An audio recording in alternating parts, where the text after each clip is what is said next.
This is the Misdirected Mark Podcast, a podcast about gaming, game mastering, and entertaining you, our listeners. We are explicit, you have been warned, and I'd like to thank Mike Willard for letting us use his music on our show. Now let's pick up those mics and get on with this thing.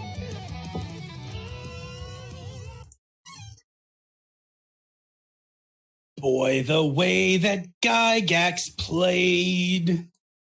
The Gen Con cosplay parade.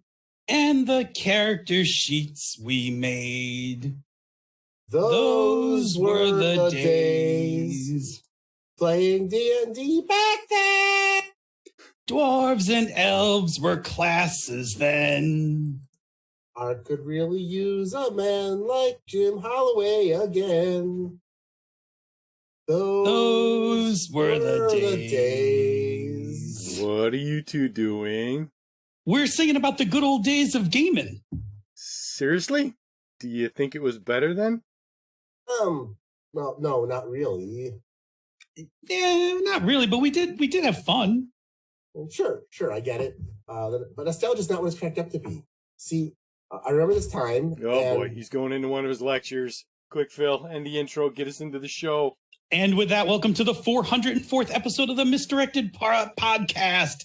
Tonight, we talk about nostalgia, the good and the bad of it. And then we're off to the conversation corner to talk about what else is going on. But first, my name is Phil. My name is Jerry. And I'm Old Man Logan.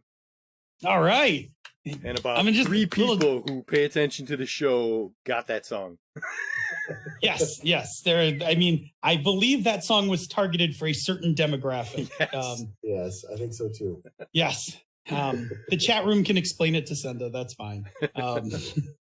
But yes, hello. Before we enter the house Misdirected, as per the pandemic, let's do a quick temperature check. How are we feeling physically and emotionally? And we'll start with Jerry. Jerry, how you feeling? Pretty good. Pretty good. Had a long day today, but I'm feeling pretty good. Got plenty of energy drinks and stuff like that for tonight for our watch list, so I'm good. No. Picked a good day to be a bad guy, skank. No. We'll talk about that in a second because I had a rather interesting revelation about The Crow yesterday.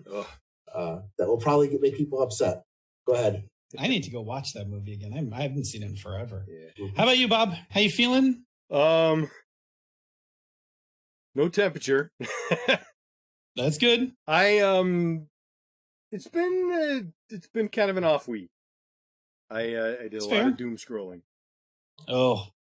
And it's just a lot of things poking at me, and I'm like, yeah, okay. Are you doom scrolling late at night? No. Okay. Most of my doom scrolling is during the day. My doom scrolling is often late at night, which is a combination of doom scrolling and procrastinating about going to bed. Yeah. I was going to recommend the screen time thing to cut you off, but if yours is during the day, that won't help. I've also been trying to do the screen time cutoff thing too, and read a little bit before going to bed. So it is nice. Yeah. But other than that, yes. I'm hanging in there. My neck is still a hot mess. I can't see my chiropractor until next week, Wednesday, the 17th, the 19th. I think it's the 19th, yeah. So I've been doing all the little tricks that I've learned to try and get my neck not to be cranky, and they're not all working. And right now it's not bad, so I'm like, yay.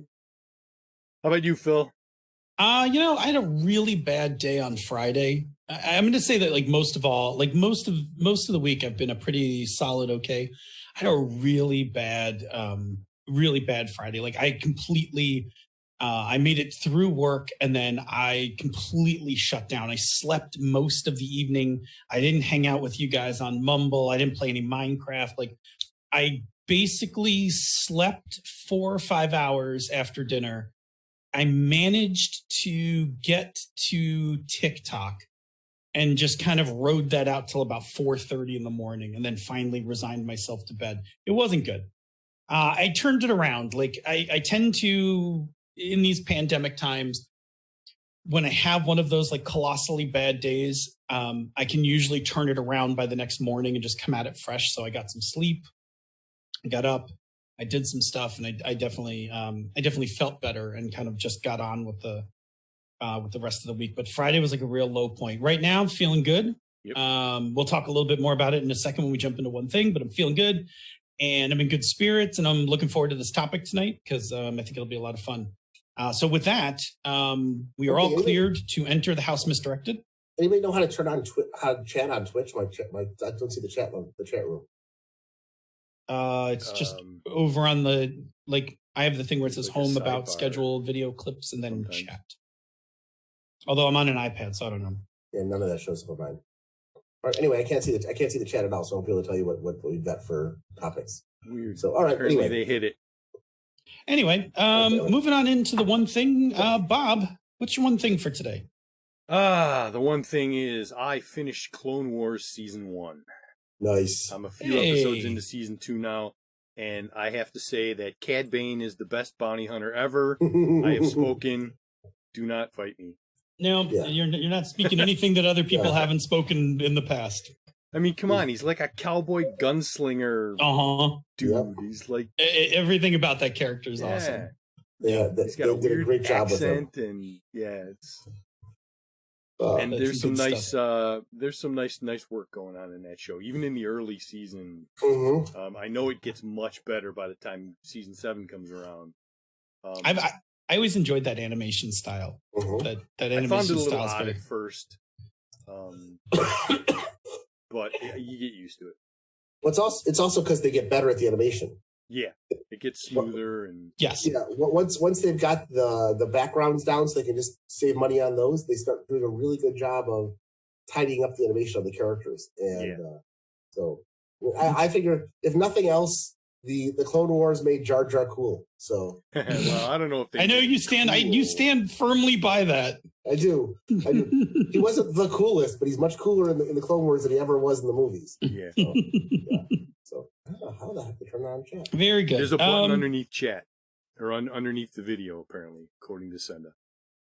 So, as for me, I'll just jump in. Yeah. I bought a bike this week. I just decided on a whim that I needed a bicycle, right? I needed a bicycle. My efforts to walk up and down the neighborhood did not work. My ankle was hurting me. I was just like, I was kind of miserable about walking, and I have been for a while, which is a combination of my weight and having not done it in a while. And I was like, you know what? Maybe I should just get a bike. And so I quickly Googled, like, what's a good bike for a big dude, right? Because, I'm 350, 6'2". And the internet answered and was like, for a starter bike, they recommend this bike called the Mongoose Dolomite. And it's a fat tire bike. And I got to tell you, I've always loved fat tire bikes. I think they're cool as hell looking. So when it suggested to me I should get a fat tire bike, I was like, I'm in. So I got it. I put it together yesterday. And then I was thinking to myself, I'm like, and I'll talk a little bit more about it in the conversation corner, but I'll just leave it on this. I thought to myself, I'm like, I used to ride bikes all the time as a kid. Like, I lived on a bike every summer. I rode everywhere. My father's, like, when I went down to visit my father in Florida, I rode everywhere on my bike in Florida. I'm like literally spent a whole summers on a bike. And then I was like, when was the last time you rode a bike? And I was like, oh, I've ridden a bike plenty of times. And then I thought about it carefully. I was like, no, you've ridden a stationary bike plenty of times, like going to the gym and stuff like that. When was the last time you rode a bike that, rolled around? Went somewhere. And I was like, not in a while. And then I was like, that phrase, it's like riding a bike. So that phrase has a caveat. It's like riding a bike if you have ridden a bike within 20 years and not 200 pounds heavier than you were the last time you rode a bike. Needless to say, the first couple of attempts on the bike were not the prettiest. I did not fall. It was not pretty. But I got enough of it going. And I'll talk more about it in the conversation corner. But anyway, so now I got a big fat tire bike. At least you didn't fall. I did not fall. I mentally changed that phrase to, it's like falling off a bike. Yeah. That's my mental. the muscle memory did actually kick back in. I was actually quite surprised, but the first few moments on the bike were not like, it was not pretty. I'm kind of glad none of you guys were around to see it. It was not good. But the whole thing with riding a bike is balance. And when you're suddenly trying to balance 300 pounds, like the last time you balanced the bike, you weren't balancing that much. Well, and that's the other reason why getting the fat tire bike was good. Yeah. Because I'm not trying to balance 350 pounds on like 1 inch of rubber. Yeah. Like the fat tire is a fat tire. Yeah. So anyway, it's a pretty fun ride. Like I'm digging it. Anyway, that's me, Jer. How about you? What's your one thing? I'm almost done watching Elementary. I've got like two or three episodes left. I'm down to the very end of the story. You really are like in the final. Yeah. I just did the episode where he's doing the Reichenbach. He's doing the Reichenbach plotline. Yeah. One of these I have loved about Elementary is all the Easter egg names and stuff they drop in left and right. So, yeah, the names of some of the episodes and yeah. I am that close. So I will say this: if you like police procedurals or like detective stories or whatever, I think that is actually some of the best police show on TV. Like I enjoy it immensely. Lucy Liu Watson is I love what's his face as Sherlock, right? I loved him in Hackers. I love him in Sherlock, but Lucy Liu runs away with that show. Yes, she does. And still has the most badass wardrobe ever. That's because they keep changing it it's wonderful. Yeah. She's got a real cool style to her. Anyway, cool. All right, that's our one thing. We got a couple of announcements. I'm going to try to truck through them a little faster. Our TNG Watch Club is entering week 11 this week. We are in the last half of season 7. We are approaching the finale very quickly. In fact, week 12. So our installment next week is just the finale, where we'll be watching the finale to the season. So we are going to be watching the last handful of episodes. I mentioned this to you guys before the show started. Not that it's on the list, but within this block of episodes is what is arguably the second worst Star Trek episode ever made, Sub Rosa. I noted it in the notes for people who are following along. So if you want to see something that is slightly better than Skin of Evil, and you should watch it because it is bad and it's funny bad. Like you'll want to make fun of it. It's good. Anyway, we've got some kick-ass episodes. In fact, we've got and I don't want to ghost it because I know that some of our noobs are listening live. The Lower Decks is on tonight. Yep. And that is one of the best pieces of Star Trek. Okay. Which means as Star Trek Next Generation comes to a close, the DS9 Watch Club is starting up. The DS9 Watch Club is going to come out in the forums either this weekend or early next week. I will be spending part of my weekend whittling the list down to the final episodes. And I will put the, kind of welcome to the club announcement. And it's not going to be, so let's see, it's not this week. It's not next week. It's the week after. What is that? The 25th? Something like that. Something like that. Anyway, we'll announce it again on the show. It'll be the end of August. It is the end of August when we kick it off. We'll be kicking off our Deep Space Nine Watch Club. Same format. We're going to do watch parties on Tuesday nights, and we'll do 2-episode watch parties and then a handful of episodes during the week, kind of thing. We have a lot more episodes to cover. Deep Space Nine has got a much bigger list than TNG. Okay, that's all right. So yeah, me too. I'm actually really looking forward to having just finished the series. I'm excited to actually go back and watch it again.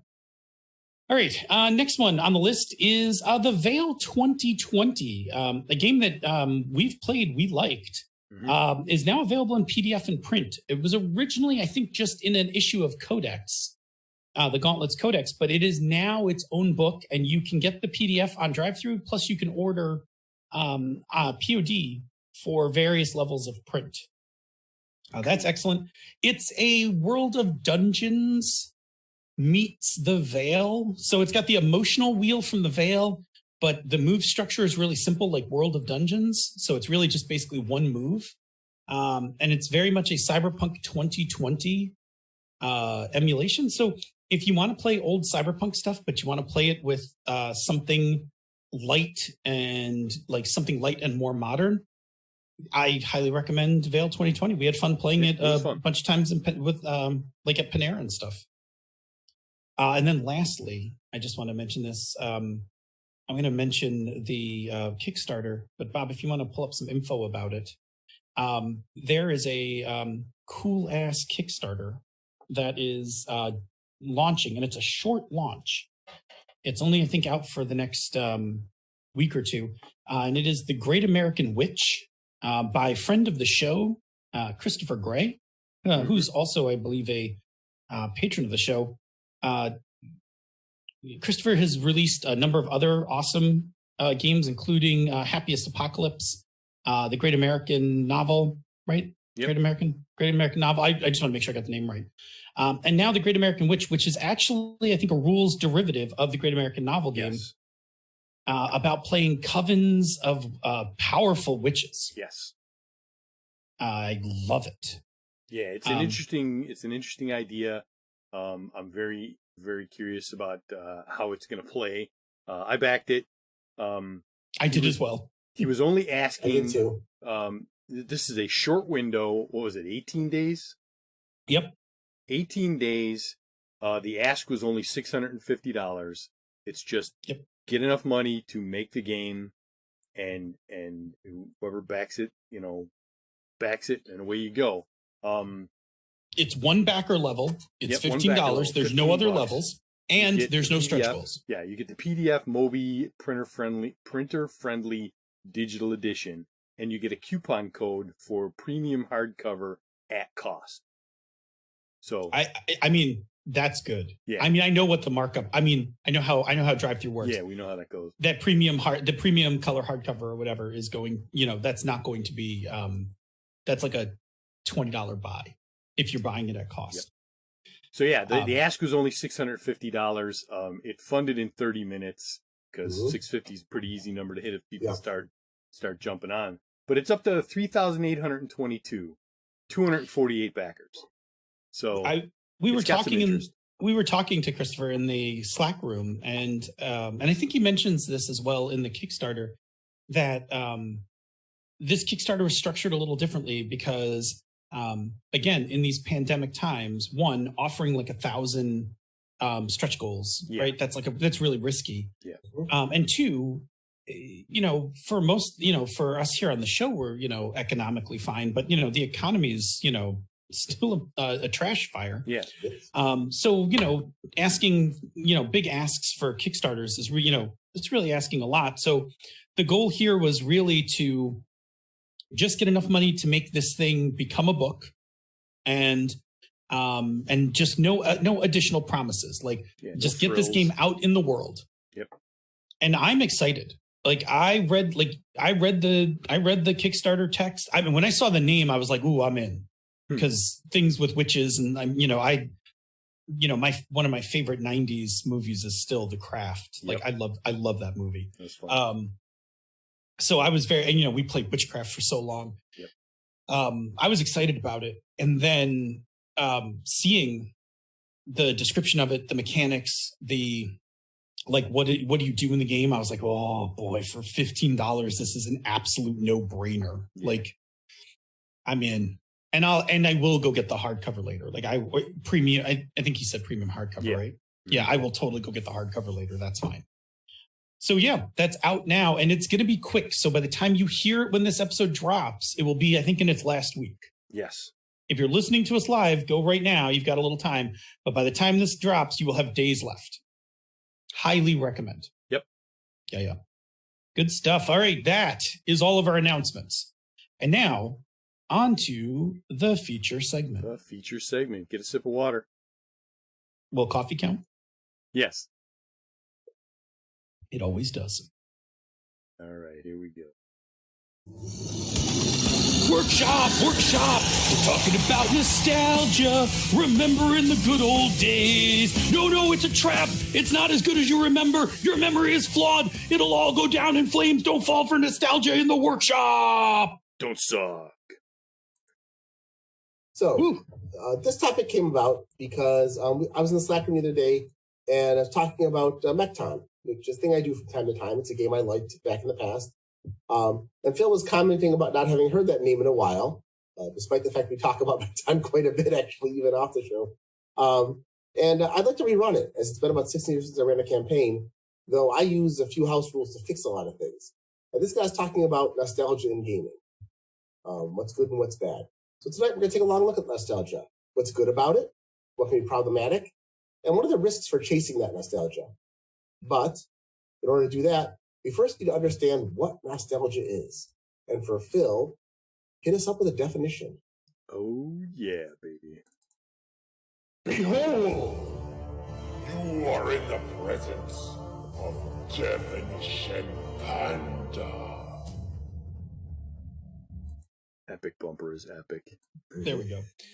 All right. So, nostalgia, a sentimental longing or wistful affection for the past, typically for a period or place with happy personal associations. Right? That sounds so nice. Like, it sounds so pleasant. And honestly, in this trash fire timeline, I'm nostalgic about a whole lot of things. Yeah. You know, like restaurants and people and movie theaters. But anyway, let's take a moment to kind of unpack this definition a little, because I think we can learn a lot about nostalgia. So first of all, nostalgia it's emotional. It is. It is about sentimental longing, wistful affection, right? Second, well, and so let's pause for a second. When I say something's emotional, it now means that it defies logic. Okay, emotion and logic run their own courses. And a long time ago, I took a sales class, and the best thing I ever heard was we buy things emotionally and we justify them rationally. Yep. Right. So same idea here, right? Nostalgia is an emotion. It's going to make you feel. Okay. And that can run counter to logic, which is what we're going to talk about when we get into pitfalls. Okay. Number two, nostalgia is formed from memory about something in the past. And as we know, memory is imperfect. Oh, yeah. We remember things the way we want to remember them. So now building upon it, we have an emotion that is built on memory. So we're just building a house of cards here, right? Yep. And third, nostalgia is happy. We don't have nostalgia for terrible things, right? Like we have nostalgia for things that we are happy and pleasant about, which means that also at the time we formed the memory, we were also emotional and happy, right? Which means that memory is tainted anyway. So nostalgia is just one giant ass house of cards built on a whole lot of premise that may or may not be true. Okay. So yes, it is a happy emotion about something that happened in the past. All right, which gets us to the question, why do gamers get nostalgia about gaming if they're still gaming? I get it if you get nostalgia, like you haven't played in 20 years and you're like, absolutely. Oh man, we should get the band back together. But like, why are we nostalgic about gaming when we game constantly? Yeah, and a quick disclaimer about this. We are not psychologists. So our discussion here is our own thoughts. They're qualitative. They're not scientifically based in any way, shape, or form. But if you'll indulge us, we're going to go through this. So rock on. I mean, even if you don't indulge us, we're still going to do it anyway. This is true. So the question comes up is, why do gamers get nostalgia? And for that, we have to go back to the definition. We get nostalgic about past games that gave us some sort of happy or positive emotions. It's not that uncommon. Often we gamers have a lot of great experiences through play. We create potential for something about which we can still be nostalgic. Something happened that we really enjoyed. It's a happy memory for us. But so how does this nostalgia form? Well, to begin with, we need to have a gaming experience that produced the some amount of positive emotional memory. Yeah, it makes sense. Then we're going to need time to pass, right? So from the time that cool thing happened, some time's got to pass. And third, we need the original situation to change. If that positive gaming experience just continued, it would not be your past, it would be your present. And so we need to have something happen. Either the situation changed, the people changed, the game changed, time changed, you changed. Something has changed that has made that now a nostalgia. Yeah. And then in the present, we need something that makes us kind of recall that original experience. And so many things can do that, right? We might see somebody might post on Twitter about, an old D&D adventure. And then all of a sudden you're like, oh, yeah, like Queen of the Demon Web Pit. So cool, right? Like, and then, we start to wax nostalgic about it. So we need something that basically causes us to remember that past thing that then triggers this feeling of nostalgia. Right, because we did say it's an emotion, right? We feel nostalgia. So now we have a mechanism for why do we get nostalgia. Let's talk about what kind of things make us nostalgic. Yeah. So there are a number of things in games that can create nostalgia, and I don't even think we could begin to name all of them. So I think that we'll just give a good list of different things about gaming that could give you that good feel that you're going to remember and then be nostalgic about. So give me one, Jer. All right. First, some game mechanics. We can be nostalgic about what actually worked in the game and how it actually provided that experience. For example, a lot of people are nostalgic about the card mechanic that comes out of Marvel Saga, the role-playing game. Yeah, Ange is in the room. I bet you Ange has some nostalgia about playing Marvel Saga. Another one could be the GM or the GMing style of the person who ran the game. Like you may be nostalgic about how the game was run. For instance, when I was growing up in high school, my friend Tom, who was an actual, I'm just going to say black hat hacker, because I don't think he was a white hat. Not until he went legit later in life. But my buddy Tom, who was a legit hacker, ran our cyberpunk games. And it was cool as hell because, like, Tom knew shit. Like, even though we were playing Cyberpunk 2020, like, our technology and computer stuff was, like, based in real computer stuff. So it was really cool. Tom was also the person who introduced me to the book Neuromancer. So take it for what it is. We can also be nostalgic about the setting of some games. For example, in the urban superpunk setting of Underground. I wrote that line. I know you did. But you can be nostalgic about that setting. And there are settings out there that just captured a feel for us. For me, I think one example would be Middle-earth role-playing game. Not a great game system, but the setting was so good and really captured what a lot of people imagined Tolkien's world would be like. And it was a good setting, not a great game though. So, all right, Phil? Yeah. Another one might be the situation. So again, going to Jason Pitt's, 4 pillars of gaming, right? We might be nostalgic about the activities that the characters performed, that we, the characters, or if I was the GM and the characters performed in the game. So like, I might be super nostalgic about doing a run, right? In a Cyberpunk or Shadowrun game, right? Because runs are cool.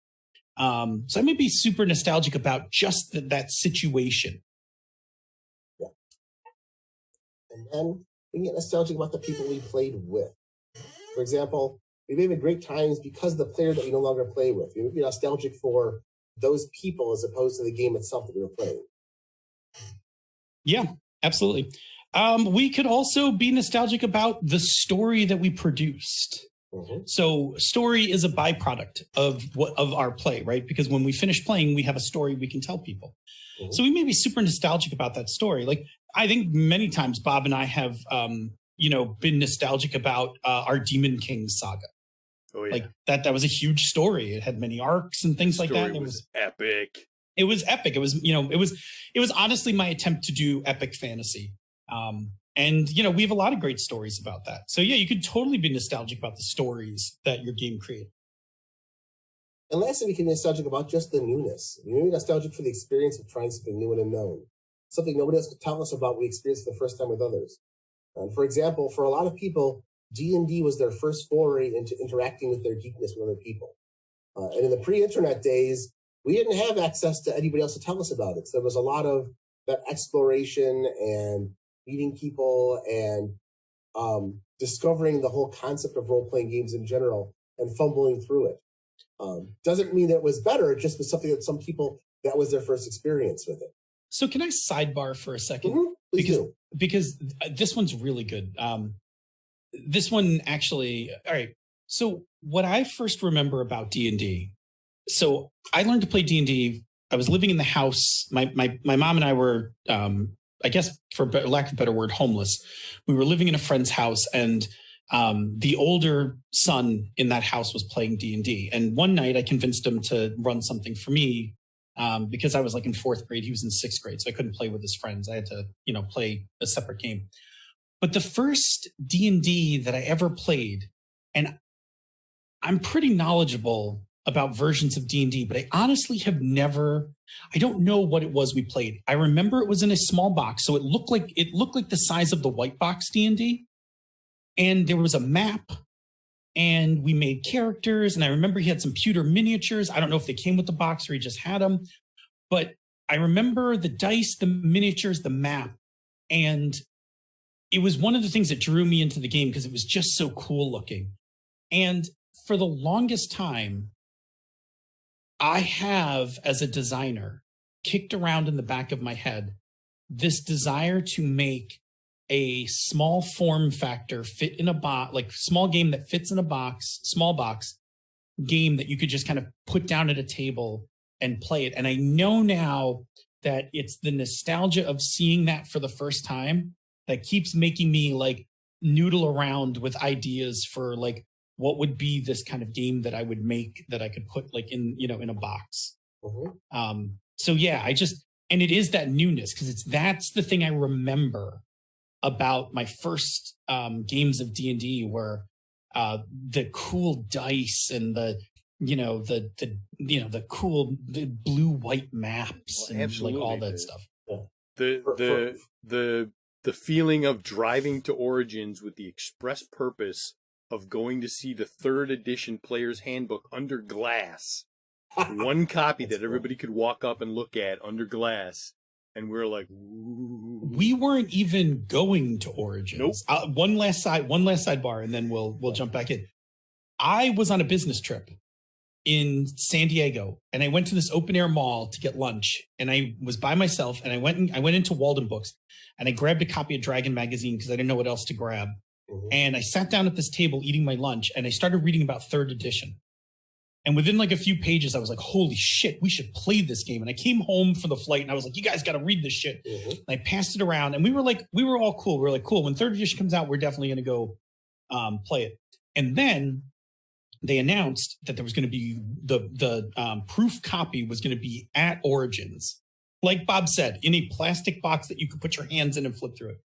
And we were not going to Origins that year. But we were like, you know what? It's only 6 hours away. Yep. Let's just get in the car Saturday morning, drive 6 hours to Columbus, mm-hmm. go view the player's handbook, mm-hmm. get back in the car, drive 6 hours home, and crash on crash all day Sunday. Yeah. And we did because we were young. And we had disposable income. Yeah. How much? I didn't have. I got way more time. I had disposable time. Yeah. I have way more disposable income now than I did then. You had more disposable income. You were the successful, like you were the one who had an actual job. I was still a grad student. I was in my career. Yes. We saw a lot of that with, for me, it was just starting out with the people from the SCA came to my elementary school. And one of the things they had a room with D&D they showed us, and they played it. And then I talked my parents into getting me the rule book. And my friends, kind of people that I knew that were kind of tertiary friends, kind of got involved as well. And we had to stumble through it and figure it out, and made a lot of huge mistakes. But there was that fun, that mystery of opening up the module. When the module came, when D&D announced that, oh my God, they were doing the third, Vault of the Drow. Vault of the Drow was coming up. You went nuts looking at that catalog because there were only like 12 modules available and having another one. But that was just that. You read through them now, like they were okay modules. They weren't great, but the nostalgia is there because it was something new for us. We had to kind of explore it for the first time. Oh my God, it's the first picture of a mind flayer. That kind of thing. It was exciting. You are absolutely true. So yes, newness, like remembering newness, is a very potent, addition to this list. Okay, cool. Let's keep rolling. So the thing to remember though is that nostalgia doesn't have to be just one of these things alone. It can be multiple things combined together. I think we just talked about how that worked with all of us. But it doesn't always have to be all of them. We can be nostalgic about a game because of the setting and the players, but hated the system. Sure. Yep. And sure, I have plenty of those games. I was going to say, we won't list examples here, but yeah. We can also be nostalgic about the game and the system and hated the players. Also fair. Yep. All right. And that is where we're going to run into problems. Often our nostalgic feelings are a blanket feeling more than anything specific. Like when we wax nostalgic, we don't wax nostalgic about like, oh, that card mechanic like was so dope. We're just like, Marvel Saga was awesome, right? But we forget the fact that you couldn't actually make characters until like way later in the game, right? Like there's some problems in the game. So we fall for these things where we're just like, I just did that example, but I'll do the other one that I have here, right? Like playing, BX D&D was the best. Like I really missed that game. But let me unpack it. We're going to find out what we really mean is we're nostalgic for the GM and the players of the game and the adventures we played. And we can do that with a lot of other systems as long as those are there. Mm-hmm. Yeah. And that brings us to what happens when we decide to indulge our nostalgia. Yeah.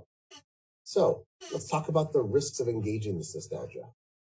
First of all, if all we do is reflect upon the nostalgia and then move on, then nothing really comes from it, and that's okay. We bask in the memories, maybe tell a story or two, and then move on. There's no real harm there. Right. Right. The real risk is when we get the urge to recreate that moment in the present.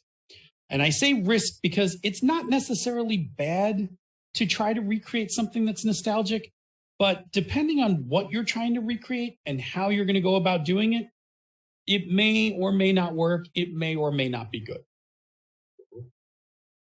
So, excuse me. Sorry. Some of the risks involved in trying to recreate something nostalgic are first.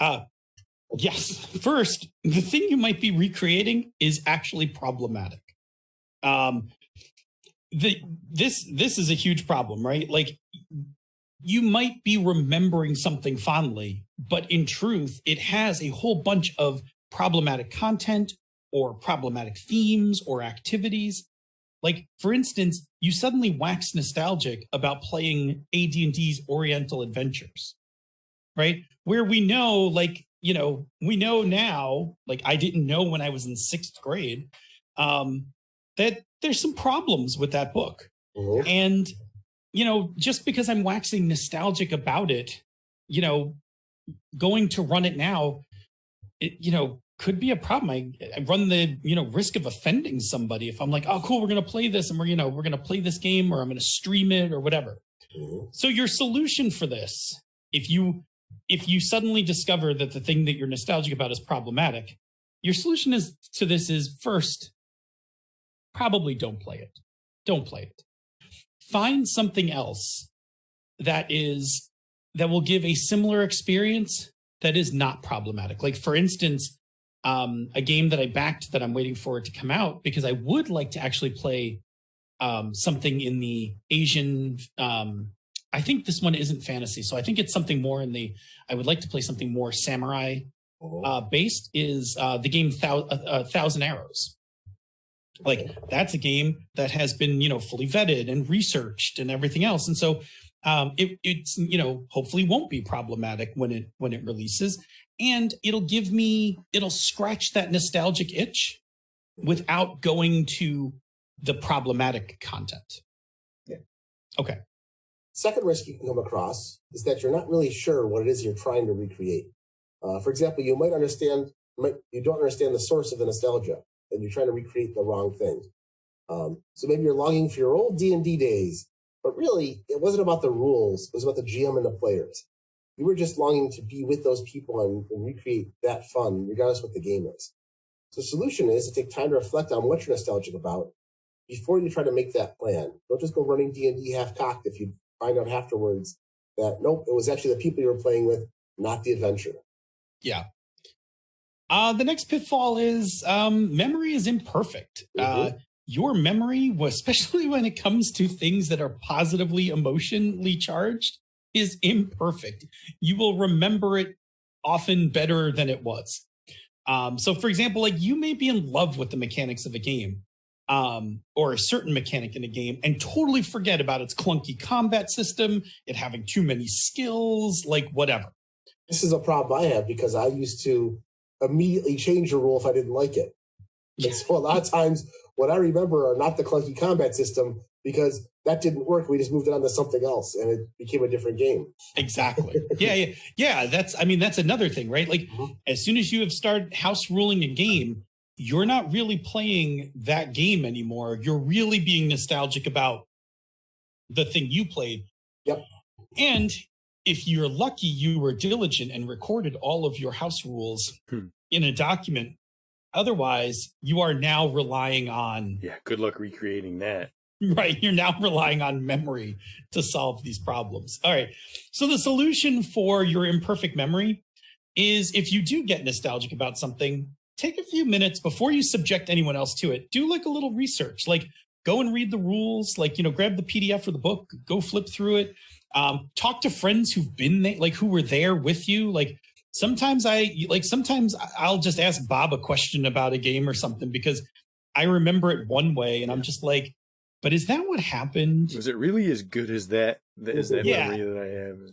And so I think there's an important thing I need to just note here personally, in part because I helped, put the show together. I personally don't trust my memory for much of anything. I don't have a terrible memory, but I don't have a great memory. But I am skeptical of everything that I remember. Like, and I don't know if that's because I'm like an 80s trauma kid. Like, I don't know. Like, I just don't, I don't know. We could get into it in the after show. I have a lot of reasons not to completely trust my memory. So when my memory is like, oh, that was awesome, the other voice in my head was like, was it? Like, was it really? Can you show your math? Like, break it down for me? Okay. All right. The next thing you have to be aware of is that you're not the same person now that you were back then. You can look back in your memories of gaming are also a product of who you were, when they happened, and they might change over time. For example, you'll be logging for your old Traveler game where you were space pirates, but you know what? You don't really play games about pillaging anymore, and it's not as much fun. So the solution to something like that is to be reflective on it. Think about who you were back then, and what about you then and now can affect your nostalgic feelings. What is it that you're really nostalgic for? Because you might remember that game as, oh, that was really cool. Then you go, you know what? I wouldn't ever want to do that in a game today. That was new and different. And for me, it's PvP games. I spent a lot of time in the 80s with GMs who really encouraged PvP. We had a long-running Rollmaster game where over the course of 6 months or whatever, we had a total of 16 players. We had over 30 characters. The campaign ended because everybody was dead, and the GM killed 2. Okay? Yeah. And that was, to me, that was a really exciting game, but I don't ever want to do it again. But that was commonplace to have games where the players would kill each other off on a regular basis. Yeah, I will say that. I will say along the same lines, a game that I absolutely loved running. And if you've listened to the show, you will have heard me talk about it many, many years ago. I loved running the game Corporation. Yep. Where you essentially played the bad guys. And we played, of the corporations, we played the bad guy corporation, like the corporation that was made up of mostly criminals. And we were terrible. Like, those characters were not good people. They were not good people, like not redeeming, not good people in the least. They were very bad missions. There were a lot of bad things. While I recall that game fondly, I know that I could never run that game right. Like I could not run that game right now. Like where I am in my life, where I am in this trash fire timeline, like I just nope. Yeah. I love the guy who makes that game. Really nice guy, and I really liked supporting the game, but I changed. Yep. Like I've changed, and I'm just like I'm not comfortable running that game where I like with who I am right now. All right, last one is your taste in games may have changed. Probably has changed. Over time, you have played a number of games, and what you liked about a game in the past may not be what you like about a game today because you've just experienced different things, different mechanics, different play styles. You might, and we're going to talk about this also in the second half of this, you might have a longing for the game Whispering Vault, but the game lacks a fail-forward mechanic, has binary skill checks, no safety rules, on and on and on. So what can you do about this? Well, you can review the game with an honest eye, right? You can just go look at the game and take the emotion out of it and just look at it and read it and be like, is this game really as good as I remember? Do I need to house rule anything? Do I need to, is it playable? Is it, as I read it, do I think I would enjoy it today? That kind of thing. All right. All that's something that we need to review. So now that we know what nostalgia is, how we can get it, what gives us those feelings, and the pitfalls of trying to create those feelings, we can go back and look at more. So let's take a break, check with the chat room. But first, Bob, tell us about another show on the Misdirected Mark Network.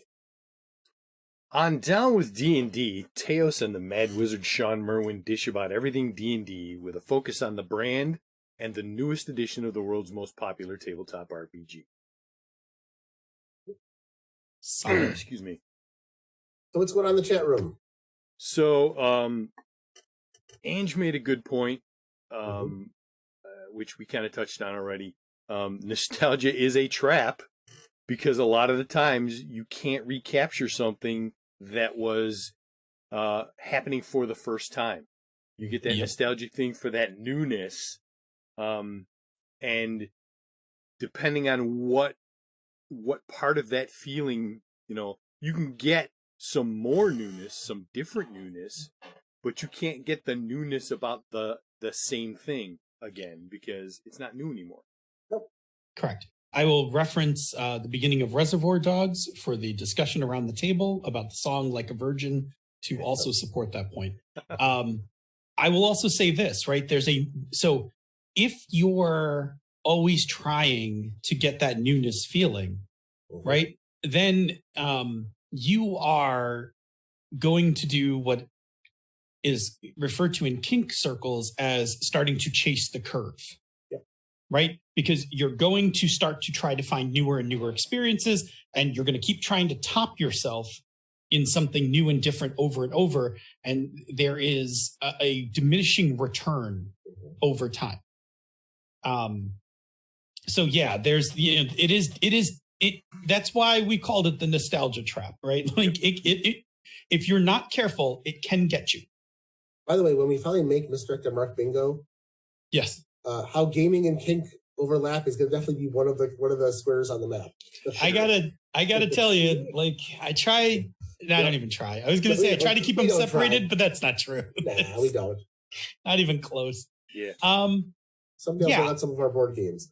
Okay. Anything else from the chat room? Yeah, actually, Ange she doesn't have much nostalgia for Marvel Saga because it didn't come out to her. It didn't get to her until the late 2000s.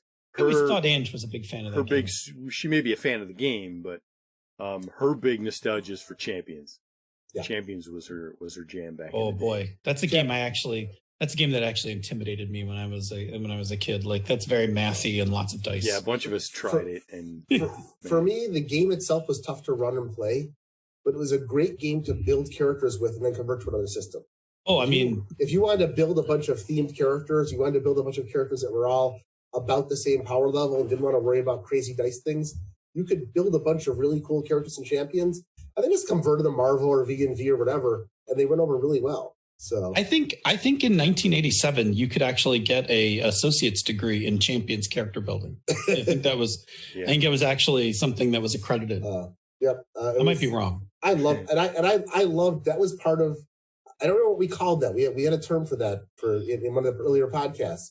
I loved at the time all of that out of game prep work, designing characters for champions, making starships and Traveler, making huge game maps, figuring out what the next 10 levels are going to be for your Rollmaster. Those are metagame activities. Yeah, so that's a thing on this show that we refer to as the metagame, the game outside the game. Yep.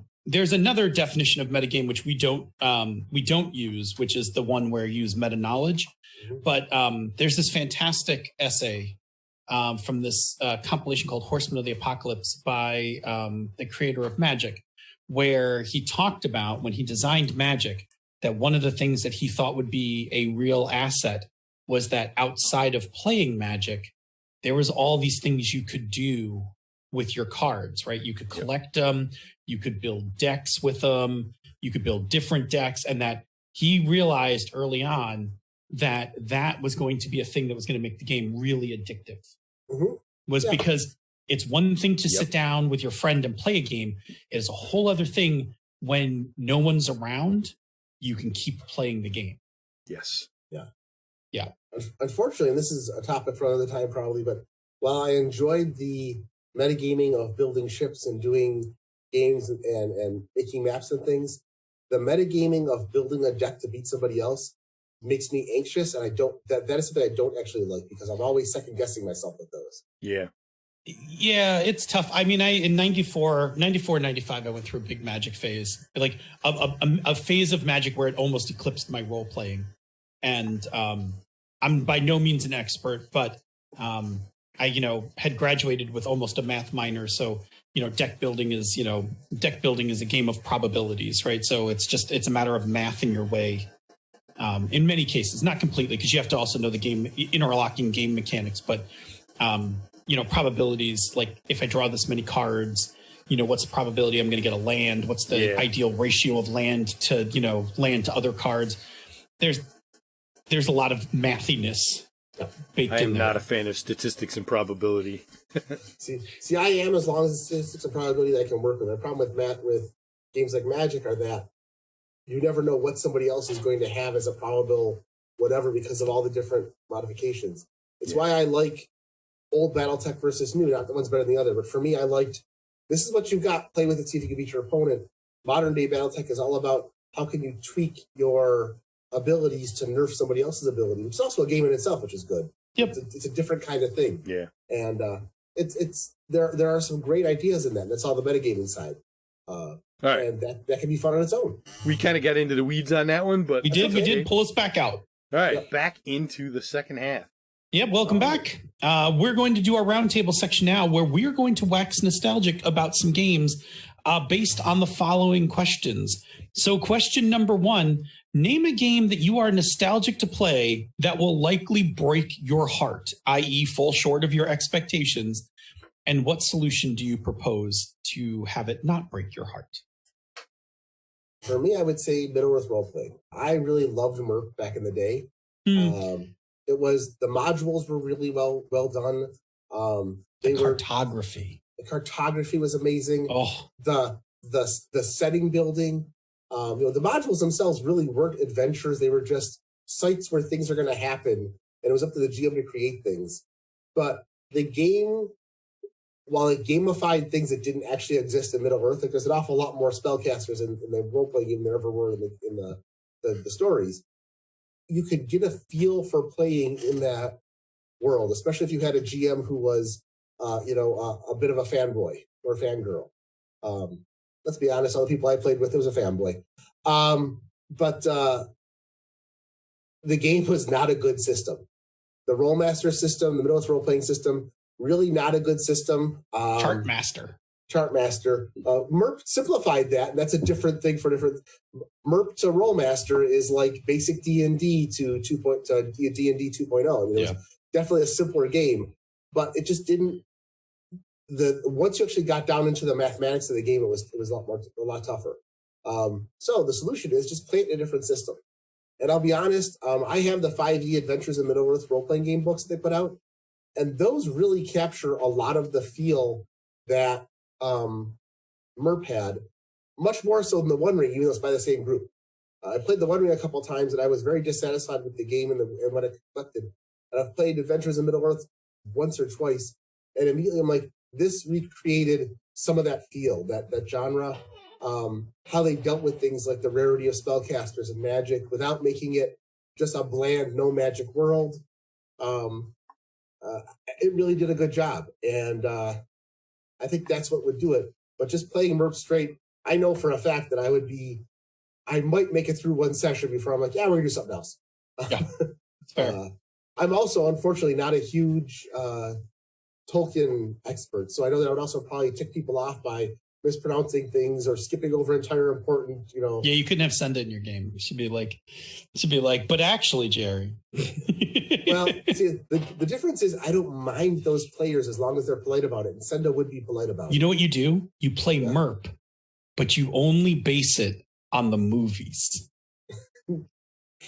Hang on, wait. It'll just watch the chat room explode in a second. I would not do that to Senda. I actually played MERP in college with a GM who had memorized all the books and knew everything about them. I'd read the books and seen the cartoons. The other 4 players, one had seen one of the cartoons. The other 3 players had never seen, read, had no concept of Middle-earth role-playing. And so they went into it like it was a D&D campaign and had zero reverence for the game or the world at all. It was just another place to... So when we encountered this obnoxious hobbit and they got him drunk and rolled him and found out, hey, cool, we've got a magic sword, some chainmail, and a ring that turns us invisible. Oh, no! They thought that was amazing. The GM lost his shit. And then it's like, cool, we got now. The GM was a bad GM because his argument was, well, you ruined the game. And my thought was, there's 3 books that tell you what happens next. We've got the ring. Let's go. But there are consequences for that shit. Yeah, there are. Repercussions. I mean, the easy way to fix that if you're the GM is like you're sitting there enjoying your winnings when fucking Gandalf shows up and is like, "What are you doing?" Well, he also made Bilbo fairly obnoxious. So, but that can happen. And so the game itself, the solution though, I think would be I think that the 5e game would handle it pretty well. I know there's a new version coming out. Is it from Fantasy Flight or Mongoose or somebody that could do a good job with it? Really, it's more about the setting than the rules. And, there you go. Those books are still available online in places. So, Phil, tell us about a game you liked. Oh, the game that I wax nostalgic about is Star Frontiers by TSR. Yeah. It is, in timeline, it is a sibling to Gangbusters. Oh, yeah. And bears some of Gangbusters' DNA in it. I know, Jerry, you've run it before.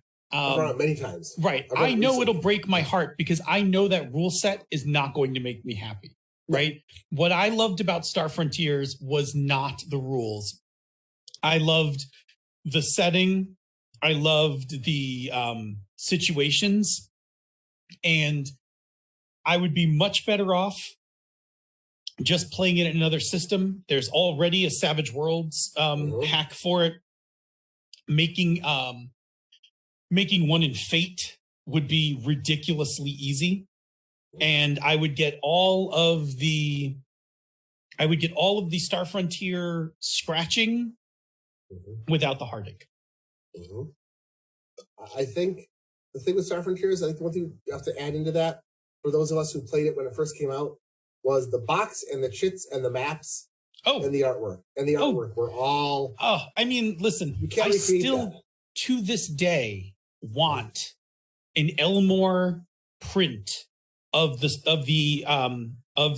cover of the Alpha Dawn book, the one where the explorer is tipped over on the rocks and they're all standing outside of it. That I want that I want that hung up on a wall. Like, I love that piece.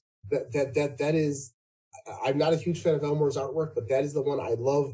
Both of those covers, the Explorer and the Air Car. I think he did a great job with those, and I love them. And it captured the feel of the. That was one where you looked at the cover of the book, and immediately you got some thought of what is an adventure going to feel like in this game. Yeah. I mean, as soon as I saw the game, I was like, because again, I was a child of sci-fi before I was into fantasy. So the second I saw that cover, I was like, I want to play this game. Yeah. Right. Like I want to play this. So yes. I want to play a sunglasses wearing flying monkey with a laser gun. Those big goggle sunglasses. I always wanted to be a Dralosite. I wanted to be stretchy and tell bad jokes. I think Bob would be the best Dralosite if we played a game. Bob's like endless repertoire of dad jokes would make you like the best Dralosite ever. I would play the shit out of the Dralosite. Oh my god, I would totally. I gotta say, so good. I would die laughing. Defense. One of the things that they did really well was that the aliens really felt alien. They didn't lean heavy on the aliens' bonuses. So the strong alien race wasn't the most violent race. Species. Thank you, species. But also that the species' abilities were just kind of like hand waved in the background. So it was a game where they had a couple stat modifiers, but you could easily create a new species or just slot one in or do something with it because there wasn't a lot of mechanics to the species themselves. It was all setting. And I don't think it would be a great game, but I think, Phil, if you went back and reread it, I think you'd be surprised at some of the things that really worked well with that game system. I read through it. I could definitely run it, but knowing my sensibilities, I would just want to play it like in Fate or something. I would that would be my peanut butter chocolate moment, is just take that setting which I love and put it into a system that I really dig. All right, Bobo, what about you? What's your heartbreaker? Iron Heroes. Oh, my big nostalgia about that is that campaign that we ran was glorious, epic fantasy. And that system is so crunchy. Oh god, and it's D20 with, combat takes, 2 hours for one combat at high level, and all the mathing and it's just. I mean, if you thought that regular D20 was complicated at times, note that Iron Heroes had 10 cleave feats. Yes. Cleave 1 through 10. They had a cleave feat tree. Yes. Yeah. Every weapon had a feat tree. Yeah, again, there was no spell casting in Iron Heroes. We added a little spell casting onto it later, but the actual game has in the core book, there's just so that we don't get yelled at on the internet. The core book did not have a spellcaster. A supplement later added a pretty lame spellcaster onto it, and we actually used a Green Ronin product to do something actually completely different with magic when we decided to add magic to the game. But the game was about being badass fighting types, and every class had like all these cool abilities based around what kind of martial fighter they were. Yep. Lots of cool stuff. But it was a cool game, but you are right. Like I think nowadays it would break my heart to play that. I think I don't know, what would I play that in? I mean, I guess we're not getting the high fantasy part of it, but I'm getting my fantasy vibe off of, I'm getting it from two places. DCC gives it to me in one way. Forbidden Lands feeds it in another. But the biggest thing about that one was the epic story that we told. And there's a ton of systems that you could use nowadays to tell an epic story with far less crunch. And there's a lot of degrees that you can do. I gotta say, as a GM, I have not in a long time. Oh, interesting. I have not in a long time set out to tell an epic story. Like, I've almost done the opposite. I've told like a lot of really small stories. But like, I remember when I sat down with Iron Heroes, I was like, in our session, and it wasn't a session 0 back then, but I put that shit on the table day 1. I was like, this is called the Throne of the Demon King. There's this Demon King who rules the land. This campaign's about kicking his ass, and like plunk. That was it. Like, And immediately the players in the game, with their initial thoughts on playing characters, leaned into the epicness and fed on it.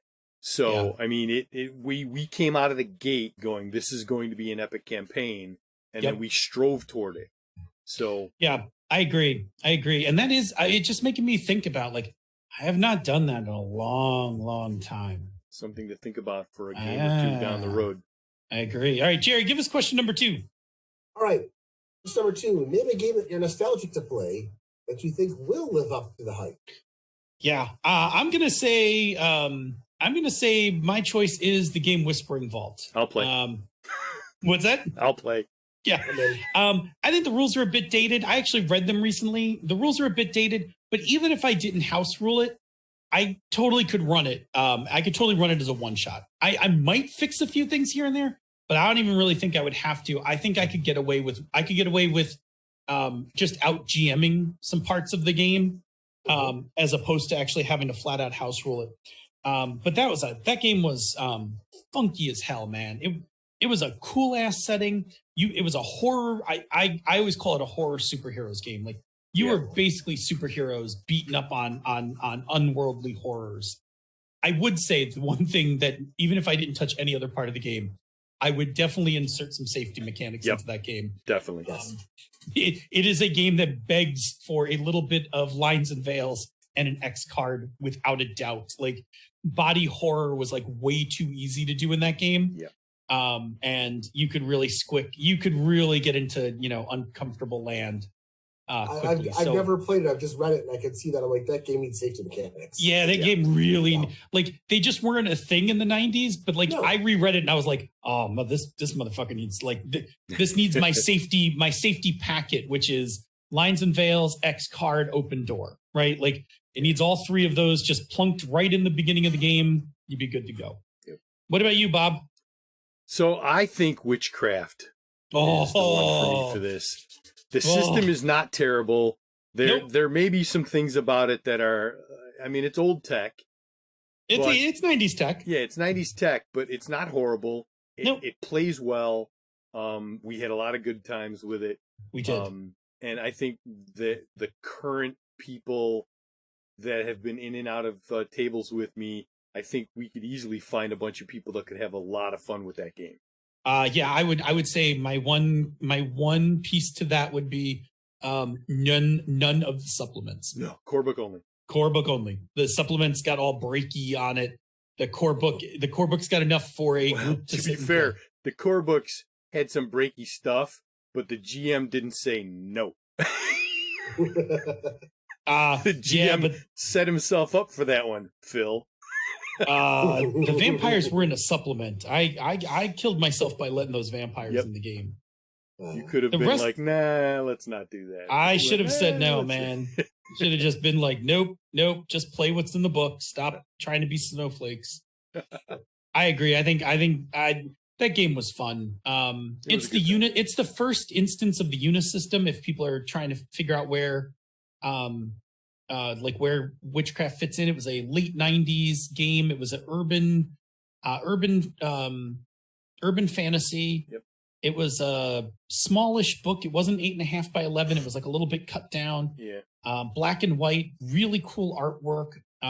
One of the things I loved about that game was the magic traditions and the magic system. Yeah. Were really interesting. Yep. And while it didn't have hard rules for it, if you played a Wiccan, you did have to worry about your actions coming back on you. Yeah. Like, it was interesting. Yeah, it was a nice piece of work from the 90s. C.J. Carella. Yep. Now, I will say this. Earlier we talked about things being potentially problematic. I don't know how true the Wiccan is to the actual, Wiccan traditions. I don't know if it would offend anyone. It would be a thing that if I was going to bring the game around to people, I would be a little concerned about. Yeah, it would be interesting to have someone who's into that kind of thing and knowledgeable to take a look at that book and see how it plays out. With, right, because I don't think it was. I I don't know. I'm no expert. I don't know what would be considered offensive. It might have just been like, this is Wiccan, right? And it was like really super simplified, or maybe there was some research put into it. I really don't know, but it is that thing where when you get nostalgic about a thing, this would be one of those ones where I'd be like, boy, I would love to know if anyone's ever read that and like what their comments were. Yeah, I would be very interested to see. Yeah. So. Yeah. Okay, Jer. For me, it'd be Face Rip Marvel. I played it a bunch of times.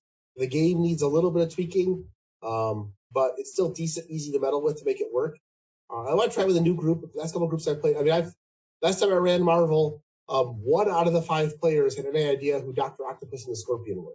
Oh no! So I was playing with that kind of group. So it's which was still a fun game, but different kind of storylines. And I have a lot of nostalgia about that game. I'm going to caveat this, which is I don't think I played any game the way it was written. Oh, I know. I think from basic D&D on, at some point or other, we began to house rule stuff in. And so a lot of my nostalgia is like, we read the game, we're like, this is really cool. We're just going to remove this and put this in instead. And that's what we did with a lot of stuff. And yeah, middle school and high school, Phil, definitely did not. Like I'm pretty sure, and I'm pretty sure I never played Palladium correctly. But I'm pretty sure that the way I played it in the 80s made it a good game. Yeah. Yeah. Well, that's okay. But I would love to run Face Rip Marvel again. I would totally play Face Rip Marvel. Like I said, my nostalgia for that game is strong, and my comic book nerddom, especially 80s comic book nerddom, is also pretty dope. If you're gonna run that, we need to go get Jesse. Well, definitely. Well, he would be. I would actually maybe just ask him to run it. But yeah, either way. But I think the thing with Face Rip Marvel is that for me, the other big thing for it is that it was my first. I think it was probably my first experience with a game that didn't have a binary result system. Mm-hmm. It had that chart that you had failure, 4 minor conditions. success, failure, green success, yellow success, red success, and it was all just charts you could slide back and forth. But you had one chart you rolled on for everything. And it really worked well. It was a neat system in that. So modern gamers would be like, oh man, there's like a chart you had to look on every time you rolled. Yes. But what was cool about it was, one, it was like you said, it was, it had multiple states of success. It had only one state of failure, which was fine. You failed. Yeah. But the chart also made it really easy because the mechanic for difficulty, for things being more difficult or easy, was you just moved down or up or down columns. Yep. Which is not unlike Numenera's easing a roll kind of thing, where you make it easier by lowering the difficulty. In Face Rip, you moved up, you moved up a number of columns, and then you rolled and you just cross-referenced the thing. The other thing was that because you can have things, you can also have things where like you need a red success to succeed. If you roll green or yellow, something still positive happened. Yeah, absolutely. No, I think that game would actually. I think that a game would actually be a lot of fun. Uh-huh. Okay. All right. Final question, and we do have a question in the chat room, Bob. If you'll just grab it for the end of the segment. Final question: name a gaming situation that you are nostalgic to return to. It doesn't have to be a game, not a game, but like a group. Something GM, like an event, something like that. All right. I would say, to be honest, I'm not all that nostalgic for any of that stuff. If I could resurrect the dead, there'd be a couple people I'd play games with right now. But aside from that, it's the happy times I remember. And to be honest, I think that the people, this is not trying to blow smoke up anybody's ass, but I think the people I'm gaming with now are creating better memories than anything I had in the past. I'm playing better games. I'm playing with better players. I'm having more fun. So to me, I don't really I don't sit back and go, gee, I missed that. I miss games. I enjoy reading through modules and going, oh, I remember this. It was kind of cool and interesting. But I don't necessarily want to play it or recreate that. So for me, it's really just there's a couple of people that have passed that I would love to game with one or two more times again. But other than that, I think I'm really getting a lot of what I want out of nostalgia. Those positive feels I'm getting from the games I'm playing now. And you're creating new nostalgia for down the road. Yeah, but I'm creating better nostalgia. I'm actually there's fewer pitfalls. There's fewer negative emotions that I'm going to have tied into those. And so I hate to short circuit the question right off the bat, but that's just it. I'm really not. I'm liking what we're doing. Let me mention that one of the things we said in the beginning, right, was that for something to be nostalgic, something else had to have changed so that it was different, right? So if things have changed thus that you are getting fed better from the gaming that you're playing, then yeah, you're not nostalgic for the old gaming. Now, I think it's perfectly legit. You're nostalgic for gaming with some people that you can no longer game with.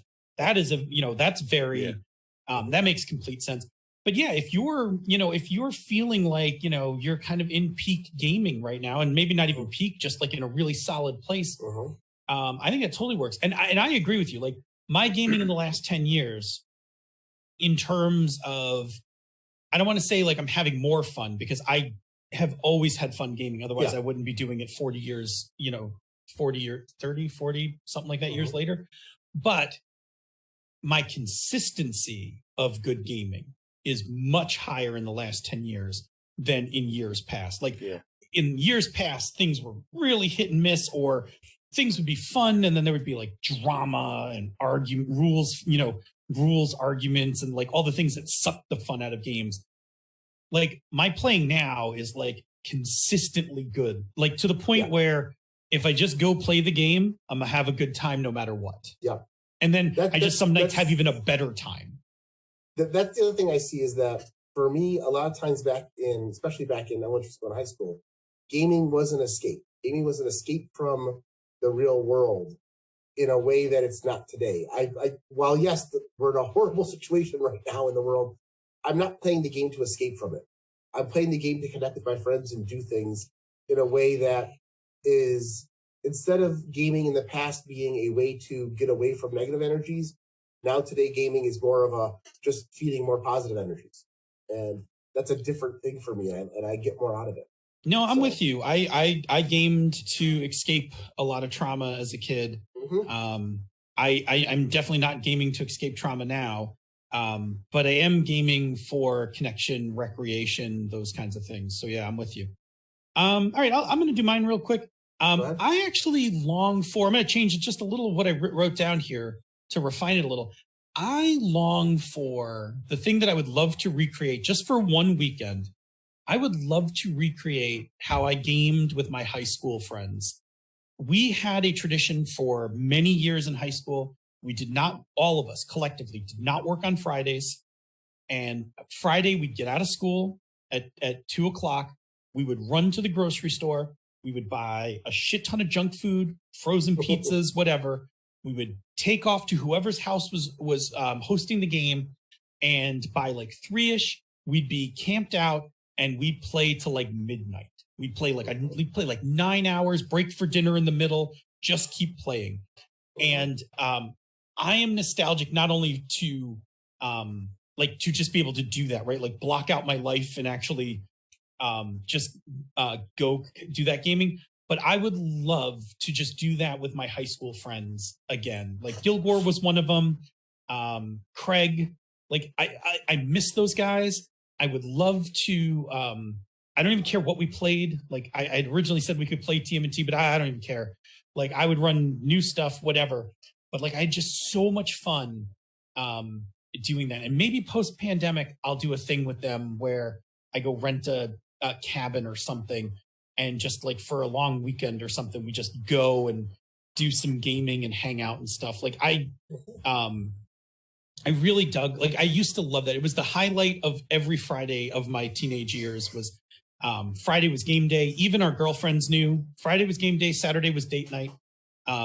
It was a thing we did. Even our bosses knew, like they would always, like once a year, they'd try to schedule us on a Friday to see if we were still paying attention. None of us would show up. Like that is the most fantastic Date part. That is the most fantastic part about the entire story, is that teenagers, high school teenagers, had enough control over their schedule that they could say, we're not working Friday. Yeah. Like, that was not a thing when I was growing up. Like, if work was like, you have to work on Friday, it's like, but no, you're working Friday. Oh, we were brutal. We were like, well, we would just tell them, like, if you schedule us on Friday, we will not be here. And like, they would tell me, then you will not be coming back. Yeah. The nice part about like, you followed the schedule. The nice part about having a union when you're 16 is that you can you get a little leverage. But our bosses were good about it. Like, I mean, I worked at a grocery store, so there was like a bazillion of us, right? Yeah. So like, if you didn't want that shift, there was like 10 other people who were going to work that shift. So I, for the longest time, didn't work Fridays. And to this day, I'm useless on a Friday.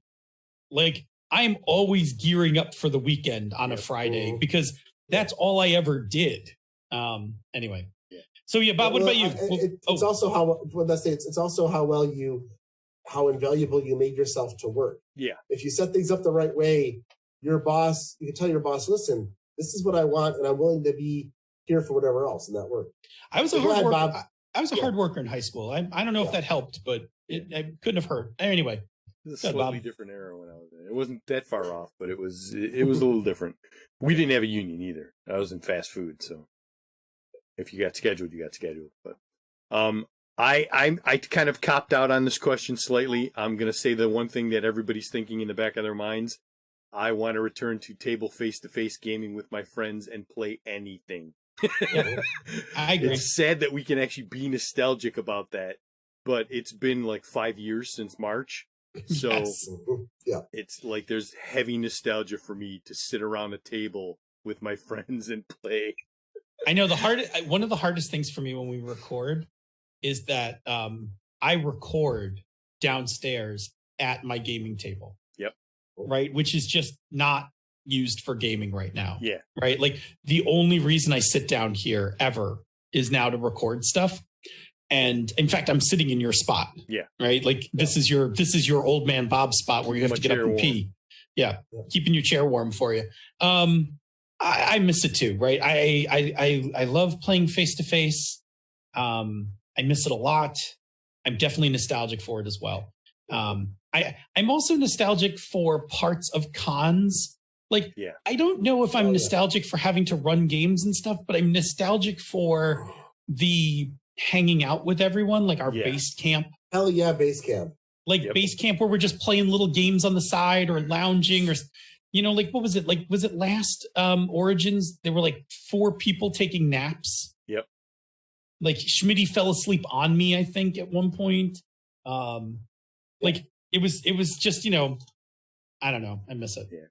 That all being said, I'm nostalgic for the way we used to play back in the day in high school, where we would spend all day Saturday, literally from the time we got up until sometimes into the night, occasionally overnight, where we would just play as long as we could, crash on somebody's floor, get up and then play some more, like those kind of things. I don't think I have that stamina anymore. Yeah, that's hard. A couple, 3 years ago, I did the 24-hour Extra Life and ran Savage Worlds for 24 hours straight. Oh, and we took a 1-hour lunch break, and that was it. And got a little punchy towards the end.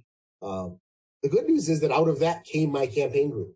They just stuck in that adventure and just kept playing. Yeah. But the longest we ever gamed, I think, was when I was at college. I had insomnia over a Columbus Day weekend. I couldn't sleep. So from Friday night until Monday night, I just stayed up and kept running games for whoever showed up in my room to play. And I was a little wonky on Tuesday. I bet. I see Ange saying that that she's not sure if if her games are going to go back to in person. I think ours will, but I think what's going to wind up coming out of it is I think I'm going to have to make a John Arcadian smart table thing. Like I'm going to have to go build a box and put a 24-inch monitor in it or TV or something and run a virtual tabletop through it, because I think everybody's gotten used to having it. So it would not be a terrible thing. No, not terrible. All right. So All cool. right. All right. That's our look at nostalgia in games. We hope that the next time a wave of nostalgia comes over you and you're tempted to relive those glory days, that the things we said will guide you to a more enjoyable experience. We're going to check in one more time for the chat room. I definitely saw a question pop by. So we'll do that. And then we're going to head over to the conversation board. What do we got, Bob? All right, so Evil John asked, how much better would chart-based RPGs be in a modern virtual tabletop? I mean, I think chart would be okay. I think what would be even better is like you could just program all of the results into Roll20. Yeah. Like you don't even need the chart thing. I could just be like, make a remarkable check, spend 20 karma. Right. Oh. And then just have it come back with like, that's a green success. Yeah, you can program the whole thing in now. Yeah, Phil, there is a fully form-fillable character sheet on Roll20 for Face Rip that does all that already. See, there, that's it, right? I've already got a whole little campaign thing open for it. I said, yeah. To be honest, the other question people had about the charts, when I ran it for my players, I just gave them the numbers. So they knew that they just had a list of their numbers that, okay, if you're rolling remarkable, if you roll a 15 to 25, that's green. And that's all they need to know. Here's the thing. Here's the thing. When we talk about chart-based, games, we're at the point now where, and you know, we see board games starting to encroach in this as well. Yeah. This is a thing that I could just have on my phone. Yep. Like, I could just have an app where I could just push the button and just be like, Phil, what'd you get? And just like, look at my phone, tap it and be like, I got a yellow slam. Right. Yep. And just be done with it. There's a point where we can just now let the machine run part of the game for us. Right. I think we don't do it often, but I mean, like when you see things like at the XCOM board game, where, you know, the app runs part of the game for you. I don't think it's, you know, and for DCC, the crawler app, man, like that thing does a ton of work for you that you don't have to do in the book if you want to, right? Like you can just use the crawler to do a bunch of that stuff. Now, with that in mind, as much as I like to do that with like online games, I do miss the dice. I do miss rolling dice sometimes. I still, when we play games, like I'm not using the roller when I roll for DCC. I have my dice tray on the table and I'm rolling. You are all welcome. I should make this clear if I haven't. You don't have to roll in Roll20 for any of our games. If you want to put your dice on the table and roll your funky dice, you roll your funky dice because I am. Like, I know. Yeah. Everybody likes it, but I'm like, you guys could just roll dice. Yeah. Like, it's really okay. I'm not like, oh, you're cheating. Like, look, I don't even care if anybody's cheating. Like, it's not even a thing that crosses my mind when it comes to us playing games. Like, roll dice. Like, you know, you're not going to get screwed with a failure, whatever. Like, everybody pretty much just rolls. I don't care. But totally roll your dice if you want to. Roll your bad dice. I know. Yep. All right. Roll over. Let's do the thing where I say conversation corner is coming.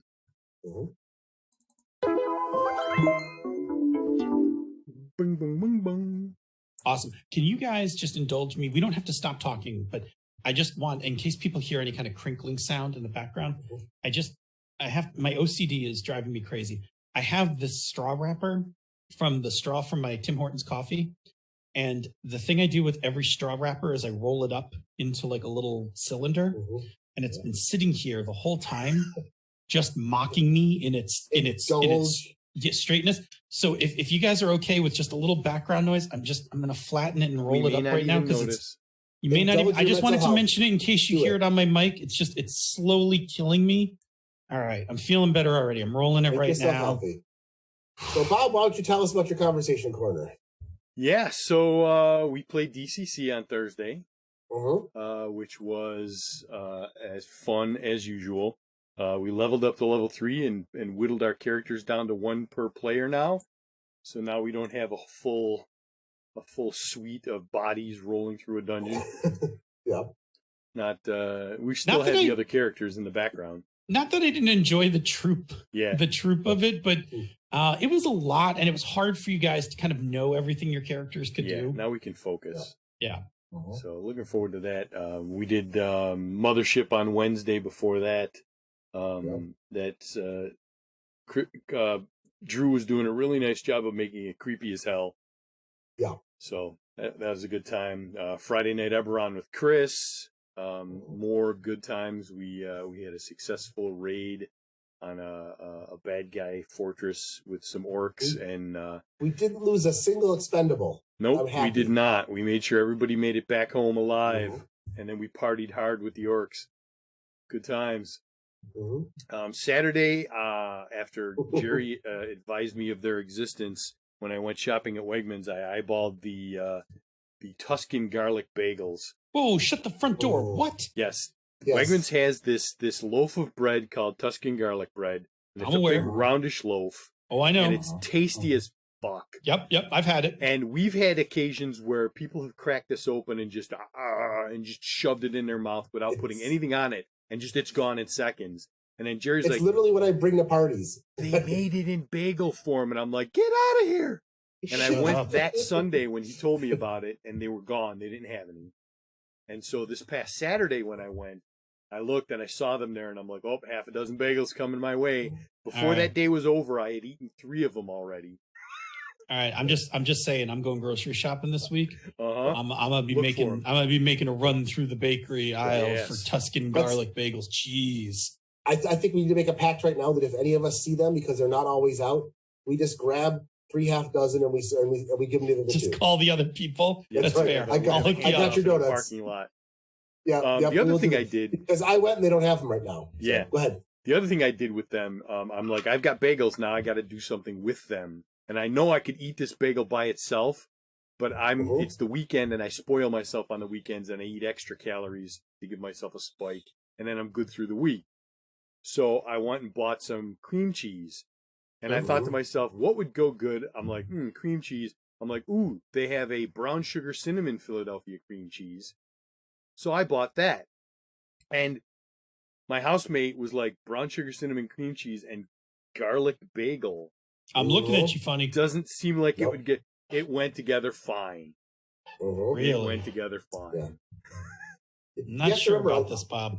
A lot of and some of the cooks may argue with me on this, but from a lot of the recipes I've seen, they use cinnamon with other spices to enhance the spices. Sure. They'll add a pinch of cinnamon to like lemon garlic chicken, or a lot of chicken wing recipes use a pinch of cinnamon to bring out the other spices. So all I know is I put a good smear of that stuff on, and baby, that was tasty McTaste. And I mean, I'm going to say Tuscan garlic bagel. Cream cheese is great, but I also have to say Tuscan garlic bagel, toasted Kerrygold Irish butter. That would have been just go awesome right well. Butter garlic, right? Like true butter. It was superb with a slice of provolone, some turkey, some ham, and some turkey ham, and they've been, for whatever reason, the lunch meat area, their sliced meats at our Wegmans, they haven't had roast beef in forever, but they have London broil. Yeah, that's close. Good. So I bought a pack of London broil this time, and I've been putting the 3 of those on my sandwiches and wraps. I mean, the other thing is, and a call back to my high school years, you could also make pizza bagels. Or like Tuscan garlic pizza bagel. I made eggy sandwich on that would also be legit. And put cheddar cheese on it and a slice of ham. Yeah, that was tasty. Yep. Very good. Okay. Tuscan garlic bagels brought to you by Wegmans. Yes. By the way, we could use a sponsor, Wegman. Danny and family. Yeah. You want to hook us up? We'll put the logo up on the screen every episode. If you just episode. Yep. All right. Okay. Phil, what about you? Let's see. Old man's got to use the restroom. Yeah. So same DCC thing. We reached 3rd level in our DCC game, which was good. We played a much shorter adventure. We played a convention adventure instead of one of the normal modules, which takes us like months to go through. This was actually really nice to kind of wrap this one up because I wanted to get to individual characters for the next adventure. Yep. So that was cool. We played Forbidden Lands on Sunday. That was also really cool. We hadn't played in a month. And there's something, I talk about this game a lot, and I have a lot of trouble putting my finger on it.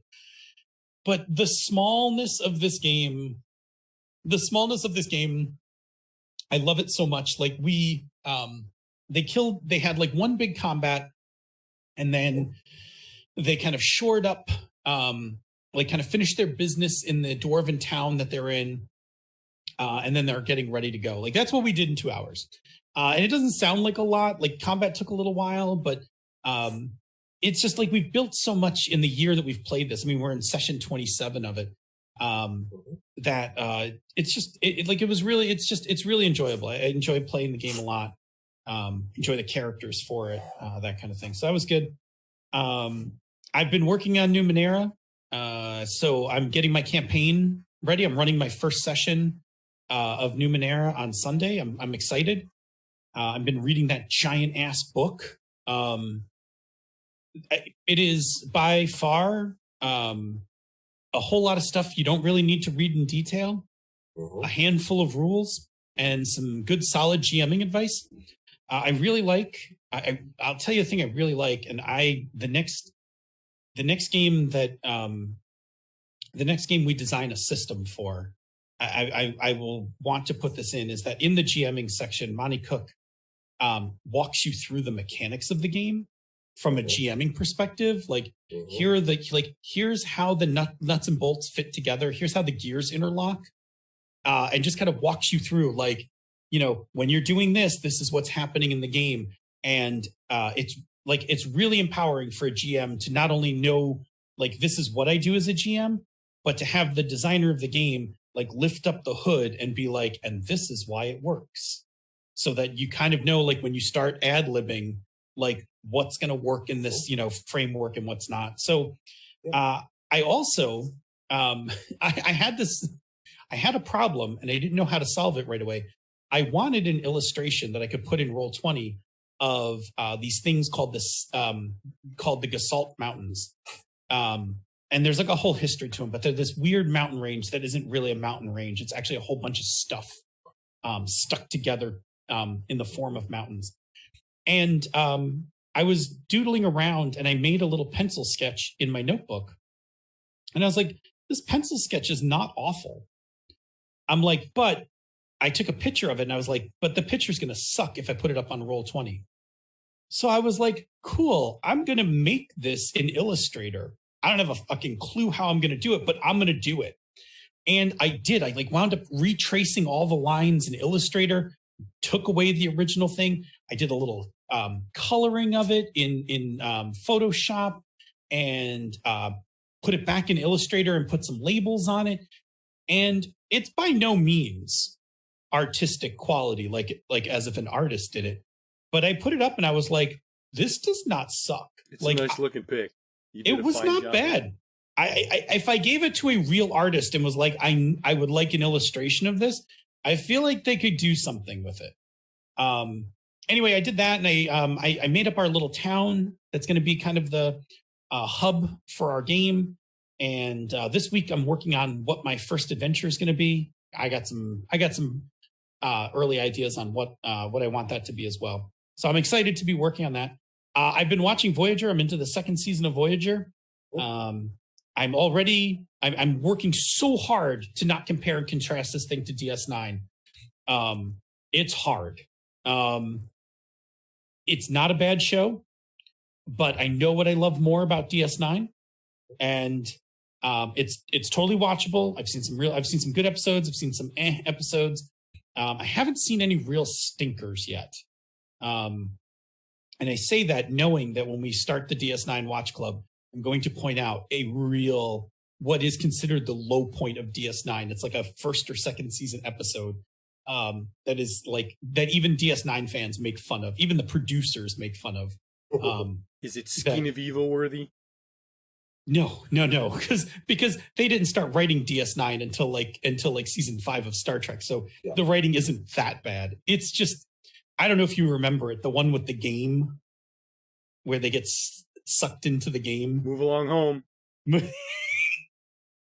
That episode sucked ass.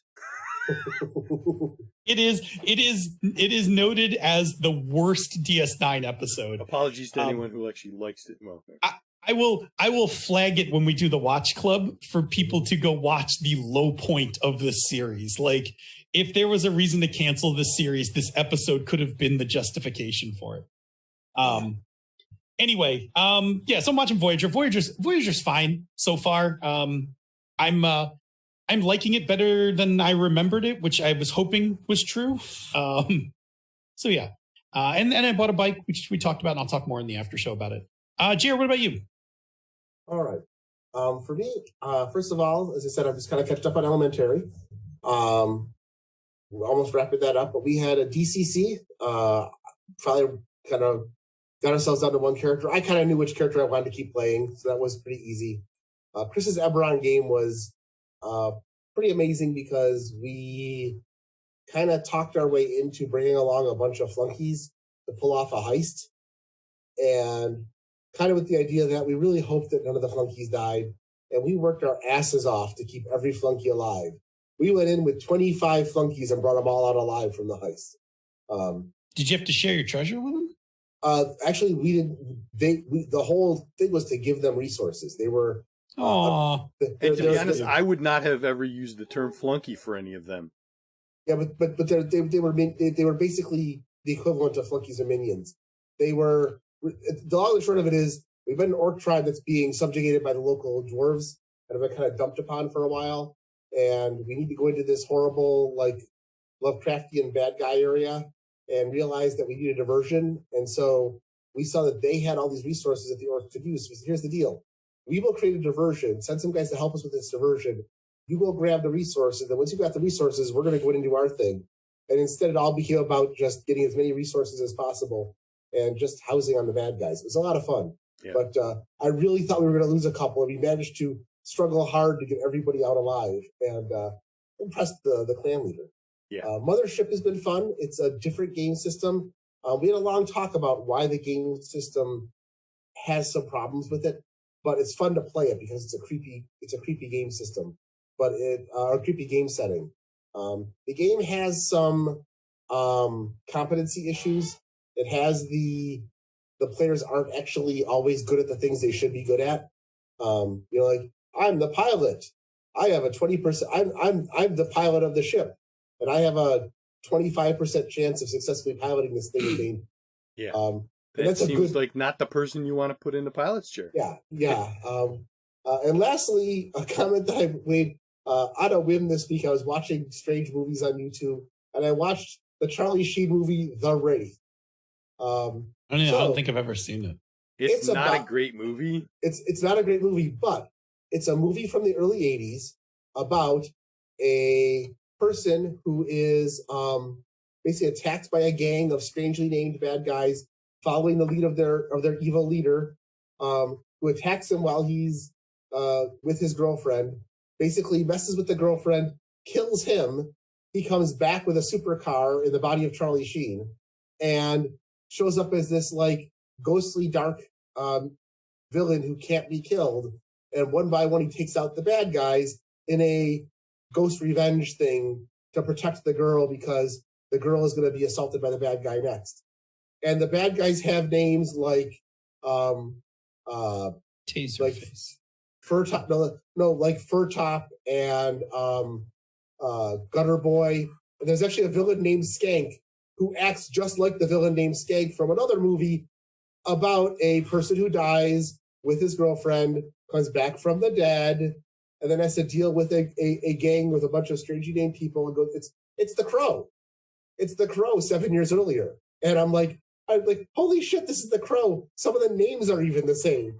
And except that The Wraith is not a good movie. It's so bad it's good, but it is a messed up movie. But I posted that, and I got a little bit of people getting very upset about that. Some of The Crow, I'm like, I'm not saying The Crow wasn't a good movie. I'm like, I can see the evidence of it. It's what it is. I personally love The Crow. I do too. I love The Crow. With the sequels. I didn't bother with the sequels either. I love the original movie. Mm-hmm. I love the soundtrack. The soundtrack to The Crow is amazing. The Wraith does not have a good soundtrack. It is 80s California rock. So, that was a good soundtrack. Early 80s or late 80s California? It was mid 80s. And the car was cool. Yeah, the car's cool. It's a Dodge Interceptor. Oh yeah, sure. But it's a like I said, it's not a good movie, and it's not to pull up. As I'm watching this movie, I'm realizing all of these parallels between this movie and The Crow. Even like I said, even some of the names and the way he kills some of the bad guys, and I'm like, oh, okay.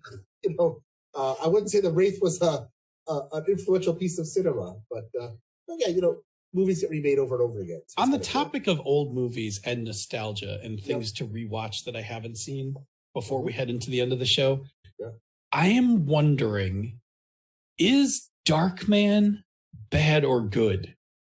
Darkman is good. Okay, because I remember it as being good. Like, I liked it when I saw it in the theater, but I, again, also don't trust my own memory. So, don't trust you know why it's good? Is it Liam Neeson? Well, Liam Neeson's good, but the reason why I say that Darkman is good is because it's a fucking Sam Raimi film. Yeah. Okay, well, see, you got Liam Neeson, got Sam Raimi. Like these are positive reasons to stick around for a movie. I do remember the cigar cutter part of that movie. Like I do remember. Mm-hmm. I've seen that movie. I actually own that movie and both sequels because they were a 3 DVD box set. But Darkman's if you're going into it looking for a horror movie or a superhero movie, it doesn't do a good job of either one of those. But it's just a very good Sam Raimi, strange, crazy. Now that you say it, it makes perfect sense from a cinematography point of view that it bears a strong resemblance to Army of Darkness in its camera work and scene building and stuff like that. It's interesting. I never realized that. Oh, yeah. Last one, because I saw it on Twitter this week. This week in 1984, I believe it was, Red Dawn premiered. Ooh. A movie that I, as a traumatized 80s child, loved, right? The fantasy of repelling a Russian invasion, because, that's what all middle schoolers should fantasize about. Of course. Once again, Charlie Sheen. Once again, Charlie. I mean, you say Charlie Sheen, but go look through that cast list, because that cast list is a powerhouse. Some of you guys may remember, like 2.5 years ago, the Misdirected Mark movie. We live tweeted watching it. And that movie holds up. That movie will not let you down. It is grim, it is a thing. All right, I've got one more movie just to mention out there. I rewatched a movie I haven't seen since it first came out, The Talented Mr. Ripley. You talked about that last week, I think. After the show, not on the show. It was an excellent show. Yeah. Did we? But anyway, it's good. Just watch it if you get a chance. Anyway, Americana. Yes. Anyway, we should before we go over the allotted time and before our raccoon masters yell at us, we should probably roll on into the patron shoutouts and head to an after show. All right. Thank you to the following patrons: Scott Ryder, Sean P. Kelly, Steve Bissonette, Steve Radabaugh, T. Kustik, Theodore Atkinson, Victor Wyatt, Noah Bond, Alice Kira, and Austin Lemke. Thank you for being patrons, and thank you everyone else for listening tonight. If you are free on Tuesday evenings at 8 p.m. Eastern or 6 p.m. the Queen's time, come join us live on Twitch, where you can hang out in the awesome chat room for life and ask us the occasional question. And if you can't be here to make the live show, check out our podcast each week, wherever you get your podcasts. And take time to listen to some of the other shows in the Misdirected Mark Network, such as Down with D&D, Bone Stone Obsidian, the FM Gamers, Hannah's Talking Games, the Gnome Cast, John Who Hustle, She's a Super Geek, and Bonus Experience.